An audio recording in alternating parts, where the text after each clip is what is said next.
Olá, sejam bem-vindos. Você está no Fluindo Flu. Eu sou Rodrigo Queiroz, jornalista formado, só que tem um detalhe.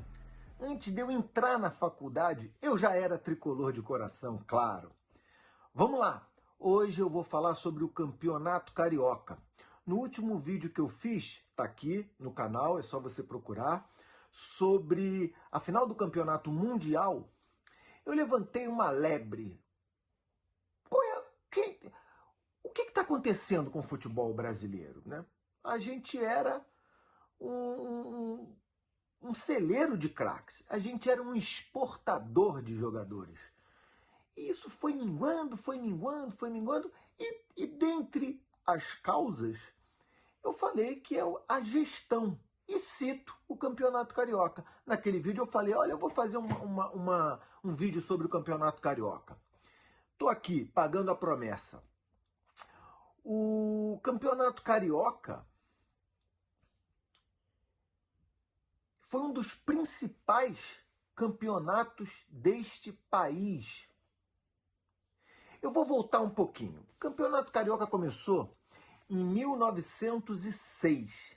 O Rio de Janeiro tinha duas federações, a Federação Carioca de Futebol e a Federação Fluminense de Desportos.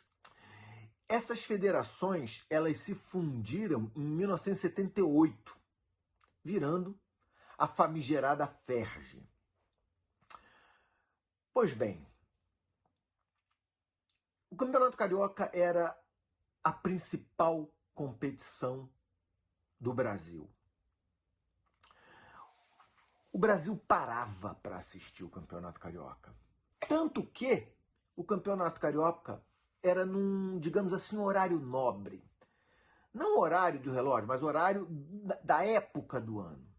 Todo mundo diz, o Campeonato Carioca aí é uma preleção, para preparação para o resto do ano, né? Não vale nada. Pois é, na década de 80 era o contrário. Você se preparava no Brasileiro, fazendo uma coisa aqui, outra ali, e depois não. Depois vinha o Campeonato Carioca. De julho a dezembro. E como eu disse, o Brasil parava. Era a principal competição desse país. E a questão é, por que isso foi minguando, né? Por que isso foi acabando? Por que foi perdendo a graça? Era o Campeonato Carioca, passou a ser Carioca, depois a gente passou a chamar de Carioquinha, e agora a gente já está tirando as letras do final. Você vai assistir o Carioquinho? Carioquinho? Mas não era assim. Já tivemos partidas com mais de 120 mil pessoas assistindo. Fora as transmissões, né? As pessoas realmente assistiam isso. Eu acredito que seja o seguinte: quando a gente troca o esporte pelo poder, a coisa desanda. Quem toma conta do campeonato estadual desde 1978, como eu disse, é a FERJ. Ora, a FERJ, por incrível que pareça, nós estamos em 2024, século 21, e a FERJ é um órgão vitalício. Por incrível que pareça, a FERJ é um órgão vitalício. Para vocês terem uma ideia, desde 1978 até 2023, senhoras e senhores, nós só tivemos 3 presidentes nesta instituição. São eles o Otávio Pinto Guimarães, que foi de 78, quando ela foi fundada, a 85. Em 85 entrou o Eduardo Viana, Aí, com 85, eu já era um guri de 15 anos, me lembro bem, Eduardo Viana, o caixa d'água de Campos, a melhor época da vida do americano de Campos. Adivinha qual era o clube que o senhor Eduardo Viana torcia?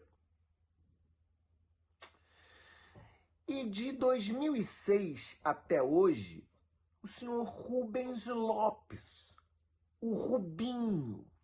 Quem toma conta do futebol do Rio de Janeiro é o Rubinho.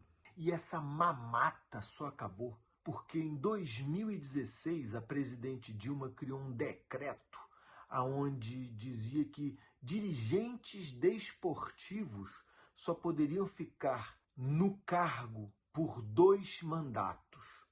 E o preço, senhoras e senhores, é um campeonato deficitário, um campeonato sem lucro, um campeonato onde durante muitos anos você não ganhou e pagou para participar dele. Sim, se você colocar na ponta do lápis a sua renda, mais os seus deslocamentos, os seus gastos, você perdeu dinheiro. Muita gente diria, mas isso aí é estadual, cara. O campeonato estadual é deficitário. Tem certeza? Esse ano, a Federação Paulista de Futebol acabou de anunciar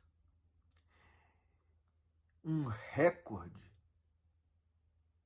de prêmios, um recorde no repasse financeiro para os seus 4 principais clubes.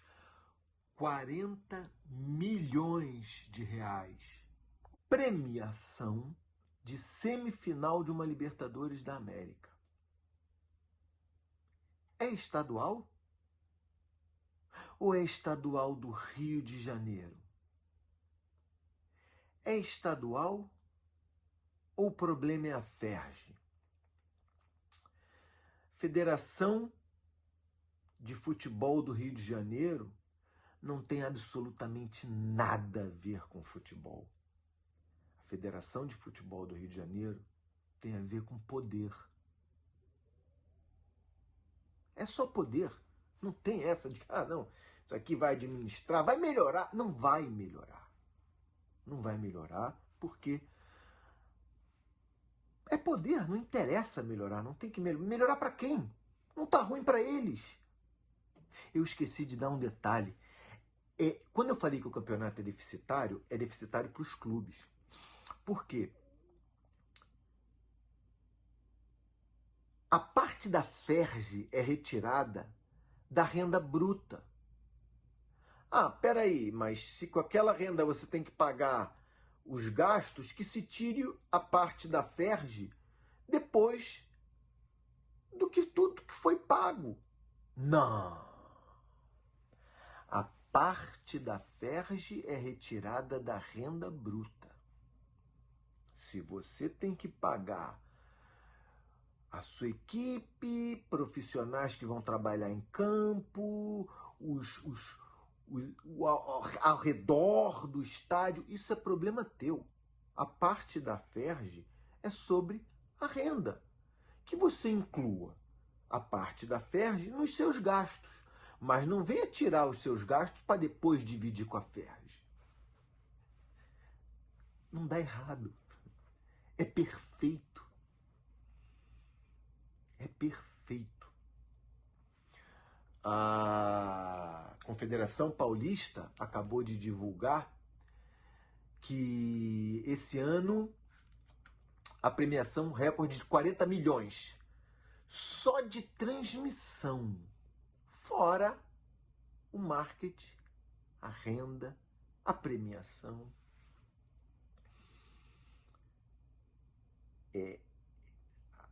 a gente que é do Rio de Janeiro não pode dizer assim, o campeonato estadual tem que acabar. Não, não, não, não, não. O campeonato carioca tem que acabar. O campeonato estadual dá muito dinheiro, é muito bem feito. Hoje em dia, acontece o que acontecia na década de 80. O Brasil para ver o Campeonato Paulista. Sabe por quê?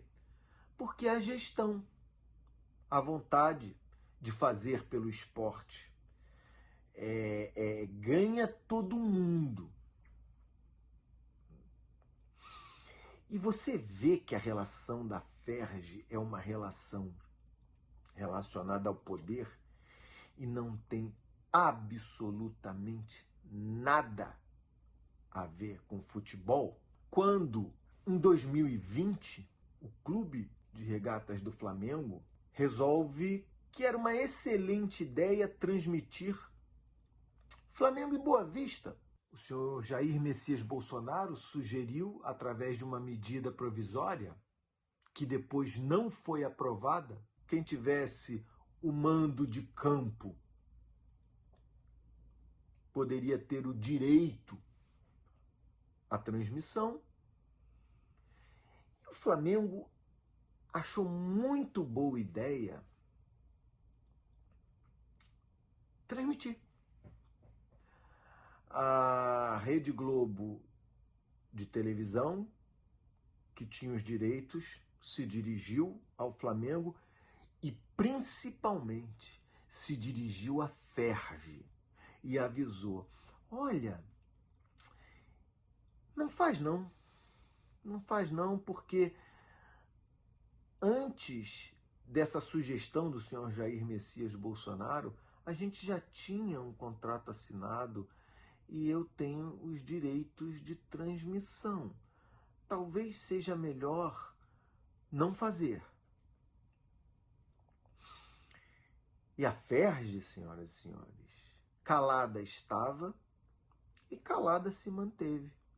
O Flamengo transmitiu Flamengo e Boa Vista. Afinal de contas, é um jogo impossível de se perder, né? E assim a gente encerrou a parceria de anos com a Rede Globo de televisão.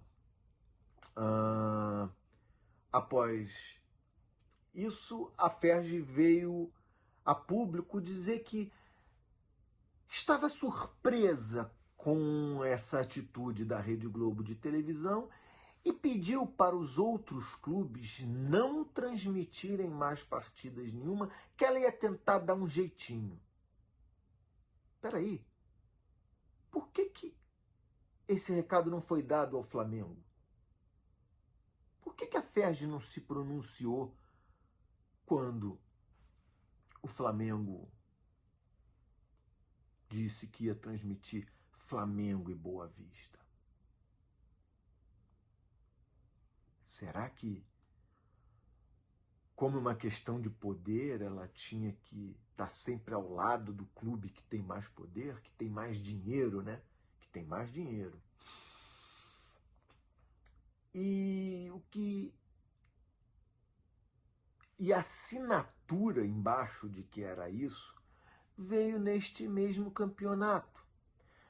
A final da competição, houve um sorteio, o Fluminense ganhou esse sorteio, era o mandatário do jogo, da final, então tinha o direito de transmitir esse jogo. Só que a Procuradoria do Tribunal de Justiça Desportiva achou por bem, através do senhor ilustríssimo rubro-negro André Valentim, e aí não é a minha opinião, é sabido que o senhor André Valentim é Mengão, achou que é estranho uma torcida ter que assistir um jogo no canal do time adversário. Então disse que, ora, por que não o Flamengo transmitir também para sua torcida, gente? Peraí, eu só não entendi uma coisa. Flamengo e Boa Vista, a transmissão era do Flamengo porque o Flamengo era o dono da partida, era o mando de campo era do Flamengo. Mas Fla-Flu, que o mando de campo é do Fluminense, aí a torcida, fica ruim uma torcida assistindo o canal da outra? Mas peraí, outra coisa, o que o Bolsonaro disse não era que quem tem o mando de campo tem o direito da transmissão? Mas mais uma vez a Ferge achou por bem ficar na dela. Afinal de contas, né? Tribunal de Justiça Desportiva, né? Ela achou por bem perguntar para o Fluminense. O Fluminense, antes de transmitir, se dirigiu à Globo. Olha, você ainda está pagando. Você tem o direito de transmissão. Você disse que não vai transmitir. A Globo já havia dito, olha, eu não vou transmitir nem a final desse campeonato. Por causa disso. Eu vou pagar. Mas eu não vou transmitir mais para o Brasil, não. Essa final fica por aí mesmo. Vai para o estádio, ouve no radinho de pilha. E mesmo assim o Fluminense entrou em contato com a Globo e perguntou, olha, os direitos ainda são seus. Você está pagando, os direitos são seus. Você vai transmitir? A Globo disse, não vou transmitir. Posso transmitir? A Globo disse, pode transmitir. A Ferge achou por bem não confiar muito na palavra do Fluminense e mesmo assim queria que o Fluminense mostrasse documentos que comprovassem que a Globo abriu mão. Mas espera aí, a Ferge não pediu esses documentos quando o Superior Tribunal de Justiça, através do senhor André Valentim, sugeriu que o Flamengo transmitisse essa partida. A Ferge é uma vergonha. E é por isso que o campeonato carioca passou a ser carioca, depois passou a ser carioquinha. E, como eu disse, agora estão tirando as letras do final. Agora é carioquinha. Não é uma questão da competição em si. São Paulo, outros estados também, no Sul, só tem 2 times fortes de expressão nacional. Inter e Grêmio, aquilo não dá prejuízo. Minas Gerais, a mesma coisa. Atlético Mineiro e Cruzeiro. Não dá o maior lucro de todo, mas não dá prejuízo.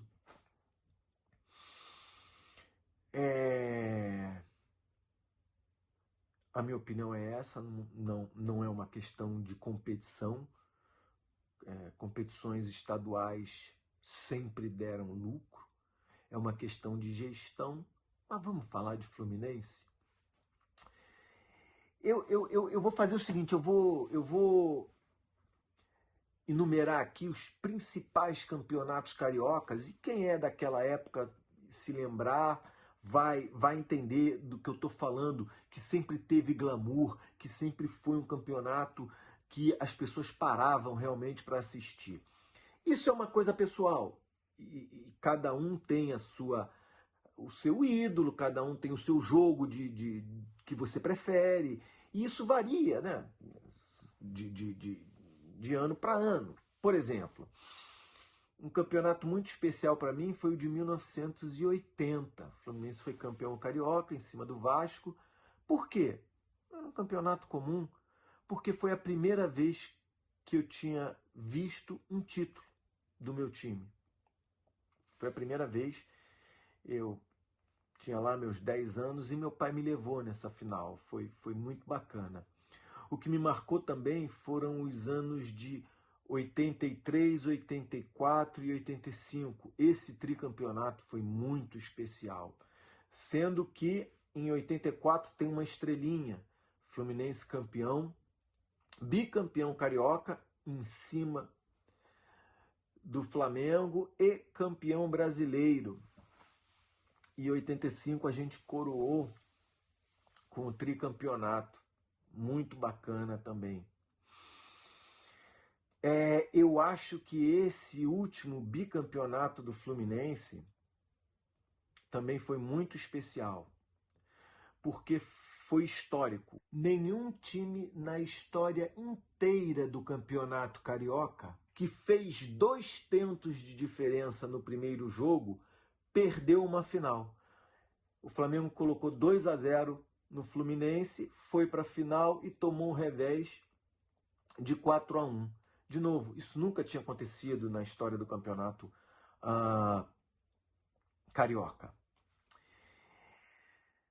E por fim, o mais especial, esse eu vou contar com um pouco mais de detalhes, foi o Campeonato Estadual de 1995. O Fluminense vinha numa maré braba, 10 anos sem título. E foi fazer uma final contra o Flamengo. O Flamengo era favorito, montou um grande time, principalmente porque era o centenário do Flamengo. Chamou Sávio, chamou Romário, Romário disputando a artilharia do Campeonato Carioca. Era um campeonato robusto. As pessoas assistiam, sim. E, afinal, o Flamengo tinha a vantagem do empate. Era um dia chuvoso.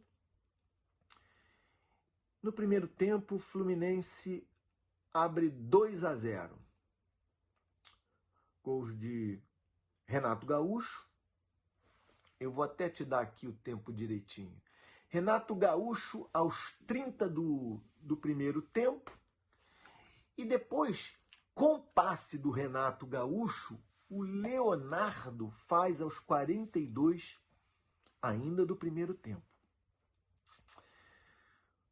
O Fluminense volta para o segundo tempo e o Flamengo começa a pressionar.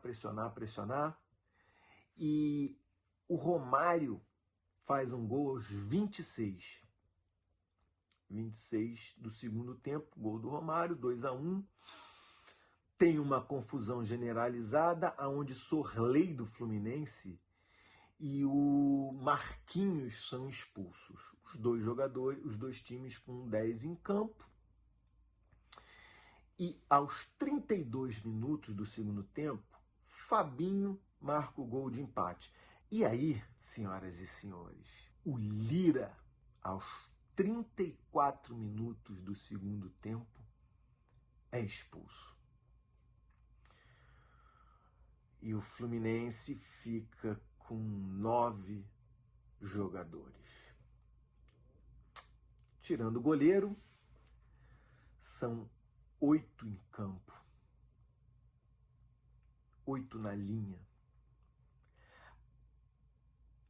Para reverter um placar que dava o título ao Flamengo. Só que, aos 41 minutos do segundo tempo, a torcida do Flamengo já gritando: é campeão! É campeão! O Ailton dá 2 dribles desconcertantes, chuta, a bola bate na barriga do Renato Gaúcho e entra. Foi uma virada épica. Foi um revés lindo. Eu tenho uma teoria de que as pessoas vivem dizendo que é gol de barriga, barrigol. Quando eu escuto isso, eu digo, não. Porque quando você diz que o gol é de barriga, você faz uma cortina de fumaça, porque o gol de barriga pode ser fortuito, pode ser assim um gol meio que sem querer, bateu na barriga do Renato, entrou. O Fluminense, aos 45 minutos, teve o Lima expulso também. Ou seja, o Fluminense ficou com 8 homens em campo, com 7 jogadores na linha. 3 jogadores expulsos no mesmo jogo. E mesmo assim o Fluminense segurou o Flamengo e reverteu esse empate que dava o título ao Flamengo. Não é de barriga não, amigo. Aquilo ali foi o revés histórico. O Fluminense terminou o jogo com 8 jogadores em campo, se tornando campeão carioca de 1995. E para o Flamengo, em 1985, se ganhasse o Carioca, contaria sim como um título importante no ano do centenário. E o Fluminense não deixou que isso acontecesse. Esse é o meu maior jogo do campeonato estadual. Se você chegou até aqui, muito obrigado. Se inscreva no canal, deixe seu like, compartilhe com seus amigos. E aí, o que esse cara contou aí? Até a próxima.